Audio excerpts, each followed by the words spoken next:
if you had unlimited time, how many people do you think you would pick out? Both of you, actually. How many groups do you think you would identify? Not more than 12 or 13, probably. 12 or 13? Yeah. So you're close here, actually. Yeah, I would have to add probably one more, European, like probably Spanish or... Dude, you're into this dividing Europe up, man. Yeah. I mean, you got Ireland, you got Germany, you're going to bring the Iberian Peninsula in. Or Greece. Does that I wonder if that's a Tunisian thing, because European, we don't divide it up like that. Maybe we'd pick Russia out, because then you get the whole... Okay, this is going to sound pretty fucked up, but... No, it's going to... No, say what it is. But when I asked for German, I kind of clumped Eastern Europe with Germany, so okay, kind of includes Russia with that. Okay, all right. Okay, got you. That's how okay, no, in your mind, that's how you did it. And how many groups do you think you would pick if you could? Probably. How many people? How many? Probably different? 10. 10. I would add someone from Africa, someone from South America. Wait, you got Africa here? Or from actually Africa. Yeah. Okay. Separate Black Americans from Africans. Okay. And I had an idea. I forget. And South Maybe America? someone from Russia. Russia? Yeah. All right, man. Okay, so listen, man. This is so random. This is so random. You guys, all right. Hey, thanks, man. Thanks. You can have a seat. Thanks. I appreciate it. Thanks for coming up, man. Thanks for coming up, Doug. Yeah, you guys stay here. Thanks, Doug. Good. 1, 2, 3, 4, 5. Thanks, man. Thanks for coming up. The German goes last, dude. Because that's my German roots. You know what I mean? What about Native American? So I want to ask the two of you. Let me walk you through. So here's a map of human evolution. First off, to those of you who ascribe to a creationist perspective, which would be the idea that, there is a God that lives, I don't know, the God that was created by another God, or a God that created herself. I don't know where God came from, but whatever. There's a God or some energy force, and that God created all of this world, whatever that means. Then you don't have to reject evolution, because at some point in time, God can this life form can start this process, and then human beings can transform, like in our physical appearances and so on. We can transform over the course of time. Okay, so it doesn't take a huge leap of faith, but the idea is Africa is the motherland. Okay, and there are all sorts of, we're continuing to discover lots and lots of different things, different information about how the whole process went. Because, we not only are we endlessly discovering new fossils, but we're also endlessly, developing a new understanding of evolution from genetics, right? So here's the idea. Human beings start right here, somewhere in Africa, and then somewhere around, there are different lines, Homo sapiens, Homo erectus, there are lots of Homo neanderthalis, but at some point in time, Homo erectus, maybe around 200,000 years ago, starts leaving Africa.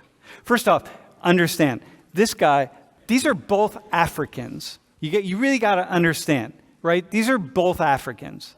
He's African. Right? Even though he's considered by many people to be white African, he's African.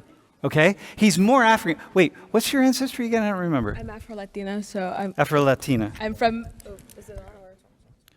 It's on? Okay.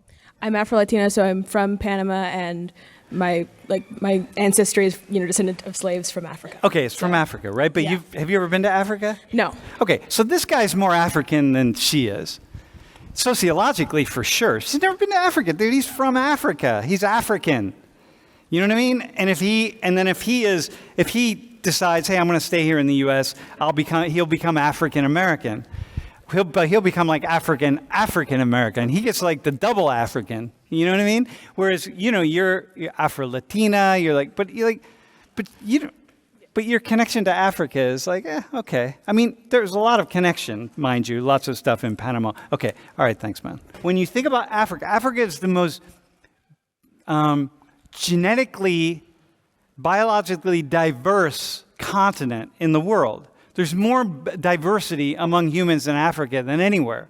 So when we have this idea of just Africans, like, oh, Africans, they all look a certain way. Well, remember Aziz here, okay? There's an immense amount of genetic diversity, okay? So then human beings start rolling out. There's no borders here. Got it? There's no countries. So like, Anna, when you said, yeah, I would have thrown someone in from Russia.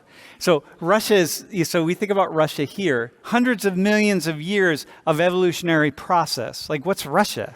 It's not about nations. We're talking about biological groupings of people or groups of people based on their biology. So what I heard the two of you saying, you were using regions, then you were using continents, and you're using countries, and you're like sort of all over trying to pull this together. But this is the human evolutionary map. And then, so Homo erectus, they go this way, they go this way, they go here, they go down here, all the way out here, across the Bering Strait. You said, did you say Native American? I think they're Native American. I mean, I'm sure there are some that have like DNA, Native American DNA, sure. But like no one would, I don't know, identify as them. Okay, and so here we go. Cross over the Bering Strait, come down here. The difference and so here's something that's kind of interesting. The DNA, if we study the admixture of people who are here and people who are here, it's the same thing. It's the same group. But one's on the Asiatic side, one's on the American side in Alaska, so they become Americans, they become Asians. So like, then what are they? But their DNA is exactly the same. It's kind of like here in Mexico. So the very first biogeographical ancestry testing that I was part of back 15 years ago, where, like we get a map of your DNA, and then did you do that? Like 23andMe? Oh yeah? Okay, awesome, man. I should have had you bring that in. Okay, so then what you do is like you want to kind of get a sense of where if you have genetic markers from one particular area of the world. And when we were studying Native Americans, do you have any Native American blood? The blood that was drawn to assess whether people had Native American blood was actually blood from samples from people in Mexico, because it didn't matter, because the border is artificial, right? So in any case, we go here, around here, and this is the group, right? So now, here's what I want to ask the two of you. Looking at this map, how many racial groups are there in the world?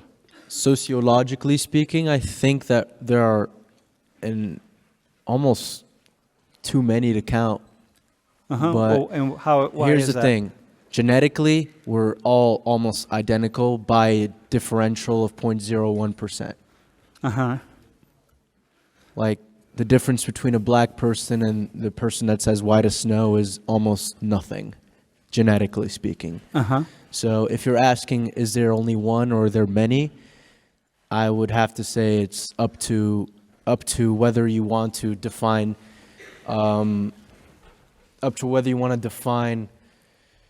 racial groups by genetics or where they're from. Okay. All right. Anna, what would you say? And by the way, can I just say something here?